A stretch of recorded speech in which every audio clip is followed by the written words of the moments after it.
It is exactly 25 days to the general election. The countdown is on. Hopefully, you have kept safe your identity card or passport ready to turn up and do the needful. That is, if you registered as a voter. And do not say politics is a dirty game. You have an opportunity to clean it up by voting in better leaders who have made and avoid those who have made it a dirty game. And don't say there is no need of voting by arguing that the outcome is already predetermined, or you're disillusioned by past leaders or governments because, as Keith Ellison, an American politician and lawyer, reminds us, not voting is not a protest, it is surrender. And as we prepare for the August 9th date with the ballot, my attention this week was captured by a decision made by the electoral body IEBC rejecting party lists submitted by various political parties proposing persons for nomination to the Senate, National Assembly and county assemblies. There are 20 nomination slots in the Senate, with 16 being directly allocated to women. 2 slots are set aside for the youth, a man and a woman, and 2 seats for persons with disability, a man and a woman. There are 12 nomination slots in the National Assembly.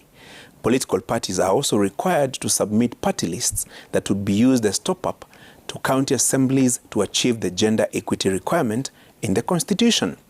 But here is the challenge. Who gets these nomination slots? How are these slots shared out? Who are these nomination slots intended for from the onset? From the very onset, these nomination slots were not supposed to be freebies or joyride tickets for those close to party bigwigs. They were not meant to be employment opportunities for close family members and buddies of party leaders. These seats were particularly meant to give leadership opportunities to people from marginalized and minority groups or communities. They were meant to avail opportunities for special interest groups to be at the policy-making organs such as Parliament to enrich debate and quality of laws made and bolster legislative arm's oversight role and represent the voice of the people who ordinarily would have a hard time accessing national and county parliaments through open, competitive electoral contests. Unfortunately, a look through the list of persons nominated to the National Assembly, the Senate and county assemblies in the past would not convince anyone that the parameters of equity and consideration of the marginalized and minority groups were considered. Sadly, these nomination slots are populated by some names that have nothing to do with the minority or marginalized groups.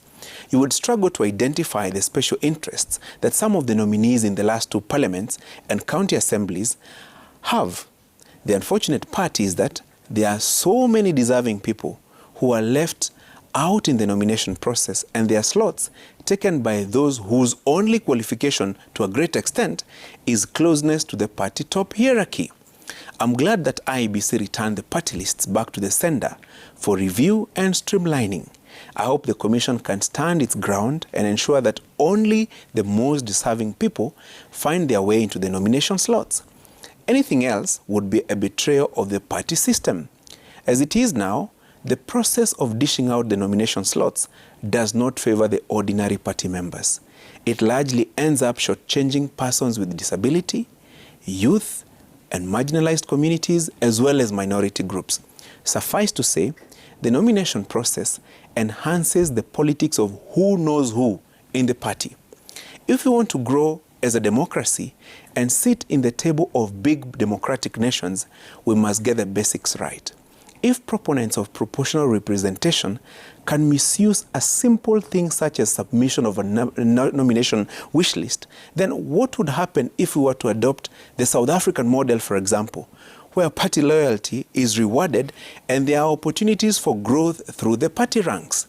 If party bigwigs cannot be trusted with equitable and honest sharing of 12 slots, only 12, 20 in the National Assembly and less than 1,000 in the 47 county assemblies, then our credentials as a democracy are weak.